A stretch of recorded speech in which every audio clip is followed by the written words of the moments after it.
Hastani kringmung kahamuyang ke a hastiwo hamkrai te rangthong krak ngi manya hastani rangthong te lukrokni ajimung hastani sinimung mana bagai phatar hasteba jesu kringmung kabang ngo asukno a hastiwo hamkrai ngo nei kawnarka rekakhung bedini mantri Pranjit Singh Rai fasalo agotolani saltang hangkor rekakhung habano phiyogirkha hastani rekakhung bedini mantri Pranjit Singh Rai o salni chengse urmani pandawa manjagikha AMC ni mayor Deepak Majumdar TRTC ni chairman Abhijit দেবতে রেখাখুম বেতিনি তাংফাং রক এই অল্প সময়ে রাজ্যের সমস্ত দিকে সমস্ত ক্ষেত্রে নতুন ভাবনা নতুন চিন্তার উপরে ভর করে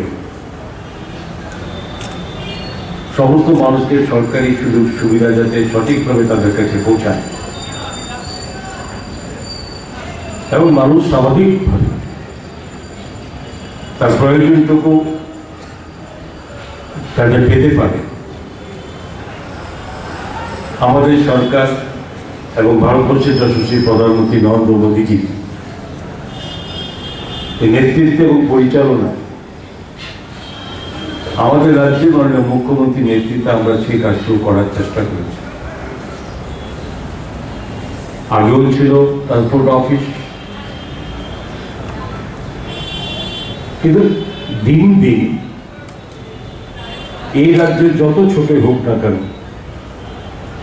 যত তার ভৌগোলিক তার আকৃতি যতই 10,491 স্কোয়ার কিলোমিটার ছোট্ট, কিন্তু ছোট্ট রাজ্যের অনেক দিক দিয়ে ঐতিহাসিক দিক দিয়ে রাজ্যের সমস্ত কিছু যথেষ্ট সম্ভাবনাময় রাজ্য।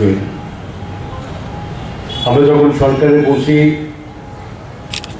2018 9 মার্চ, তার আগে এই রাজ্যের যানবাহনের সংখ্যা কত ছিল? প্রায় 4,80,000-এর কাছাকাছি যানবাহনের সংখ্যা ছিল, ছোট বড় সব কিছু মিলিয়ে। আজকের দিনে যানবাহনের সংখ্যা প্রায় 2 লক্ষ বেড়ে গেছে, সেও 6,80,000 কাছাকাছি তার সংখ্যা। 50% অলমোস্ট যেটা বৃদ্ধি হয়েছে। রাস্তা যা ছিল তার সঙ্গে নতুন রাস্তা যুক্ত হয়েছে,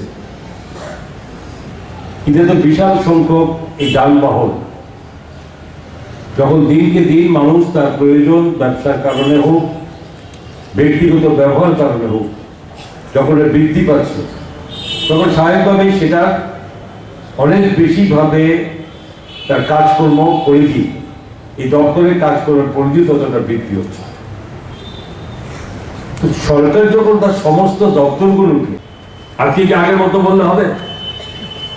আমরা যদি সমস্ত বেশি যোগাযোগ ব্যবস্থা, একটা রাজ্যের যোগাযোগ ব্যবস্থা যদি সঠিক না থাকে, তার যদি যোগাযোগ ব্যবস্থা যদি উন্নতি না হয়, সে রাজ্যের অর্থনীতি কোনোদিনও মজবুত হতে পারে। রাজ্যের অর্থনীতি, মানুষের রোজগার, রাজ্যের পরিচিতি, রাজ্যের বাইরের যোগাযোগ সংখ্যা, যত বেশি মানুষের সঙ্গে যোগাযোগ বৃদ্ধি হবে ততটাই সে রাজ্যে উন্নতি হতে বাধ্য। সবকিছু ক্ষেত্রে যুক্ত যোগাযোগ ব্যবস্থা। যোগাযোগ ব্যবস্থাকে ছোট করে যদি তার উন্নতি না হয়, সেখানে সে রাজ্য কখনো মাথা তুলে দাঁড়াতে পারবে না, এটা স্বাভাবিক। তো আমাদের রাজ্য আমরা সরকার আসার পর আমরা কি করতে পেরেছি? বিগত যারা সরকারে ছিল তাদের পরিধি কি ছিল, তার সঙ্গে তফাৎ আমাদের সঙ্গে কি, তাই রিপোর্ট কার্ডগুলো পড়লে অবস্থা পাবেন যে যোগাযোগ, বাইরের যোগাযোগের মধ্যে কি ছিল আমাদের কাছে আগে ব্যবস্থা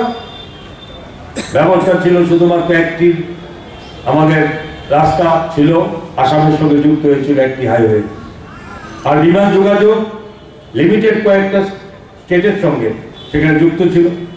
রেলওয়ে কানেকশনের অবস্থা কি ছিল?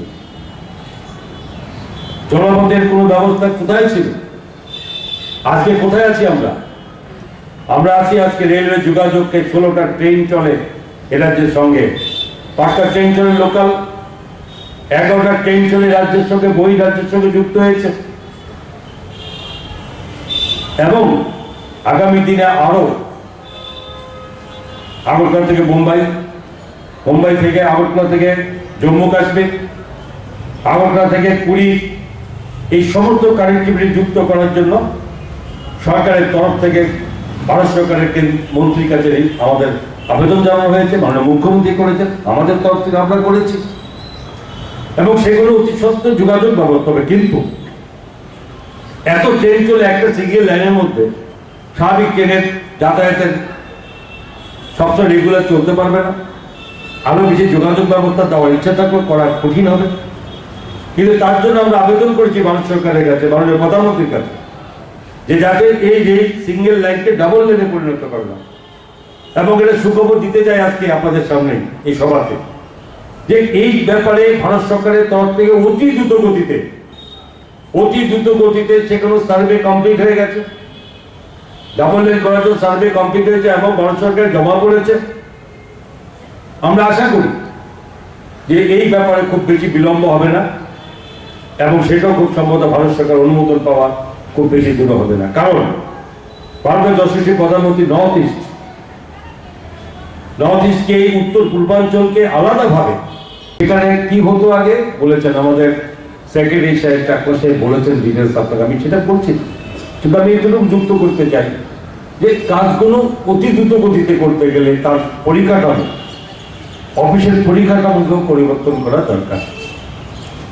এবং আগে ছিল না, হলে দপ্তর ডাইরেক্টরেট থাকে, সেখান থেকে সরাসরি সেক্রেটারি হয়ে মিনিস্টার হয়ে বেরিয়ে আসে, সময় সেখানে কম লাগে। ঠিক তেমনি এই জায়গা তো এই ট্রান্সপোর্ট অফিস ও কমিশনারেট অফিস করে দেওয়ার পেছনে একটাই কারণ, এখানকার যে সমস্যাগুলো আছে, যে প্রয়োজনটুকু করা যায় তাৎক্ষণিক, এই প্রয়োজন এখানেই শেষ করে তার যদি প্রয়োজন থাকে আইনজনে সেক্রেটারি সাহেবের কাছে পাই যায়। তো এখানে অনেকটা সময় বেঁচে যাবে, কাজ খুব দ্রুত করতে হবে। কারণ এটা দ্রুত গতিতে যত করা যাবে তত যে লক্ষ্য, সরকারের লক্ষ্য, সেটা সরকার পৌঁছাতে যাবে। এই ট্রান্সপোর্ট ডিপার্টমেন্টে যখন আমরা সরকারে বসি তখনও সরকারের কত রেভিনিউ পেতাম আমরা। আমি যখন দেখেছি তখন 56 কোটি টাকা এই ট্রান্সপোর্ট ডিপার্টমেন্টের রেভিনিউ জমা করতো সরকারের কাছে। ক্রমশ এটা পরবর্তী 1 বছরে সেটা আমরা 80 কোটির উপরে, প্রায় 84 crore প্রায় আমরা সেখানে বৃদ্ধি করেছিলাম। আজকের দিনে 100 crore আমরা ক্রস করেছি এবং সেই টার্গেটও আগামীতে 110 কোটি টাকা মতো টার্গেট ধার্য করা হবে। কোথায় 56 crore আর কোথায় 100 crore আমরা লক্ষ্য নিয়ে এগোচ্ছি আমাদের দপ্তর। প্রায় দ্বিগুণ হবে। তো সেখানে গাড়ির সংখ্যা বেড়ে গেছে, কাজের পরিধি বেড়ে গেছে, সুযোগ দেওয়ার ব্যবস্থা হয়ে গেছে। তো এই সমস্ত কিছু আপনাদের সুবিধার জন্য বিভিন্নভাবে আমরা অনলাইন পরিষেবাও আমরা ব্যবস্থা করেছি, যেখানে সবসময় অফিসে আসতে হবে তা নয়, যেটা আপনারা বাড়িতে বসেও করতে পারেন। সেই কাজগুলো শুধুমাত্র ফিটনেসকে বাদ দিলে পরে আমার মনে হয় কোনো কিছুই আর বাকি থাকে না, সবই আপনি অফিসে করতে পারেন। আমরা বাড়িতে বসে করতে হবে, অফিসে আসতে হবে না। তো এই সমস্ত ব্যবস্থা করার সঙ্গে সঙ্গে অতি দ্রুত গতিতে কাজ করার সিদ্ধান্ত নিচ্ছে। যদি অন্য দপ্তরের সরকার দেখেন, সরকারের কিছুদিন আগে পুরো প্রতি ঘরে সুশাসনের সরকার দেখেছেন সরকার কি করেছে। সরকার গত পরশুদিন সরকার রিপোর্ট কার্ড পেশ করেছে, সমস্ত দপ্তরের কি কাজ কিভাবে করেছে তার রিপোর্ট কার্ড সাবমিট করেছে। ঠিক তেমনি আজকে আমাদের এই সভাতে আমরা সকলে একটু আগে মিলে আমরা এই দপ্তরে 4.5 বছর আমরা কি কাজ করতে পেরেছি তার সমস্ত রিপোর্ট কার্ড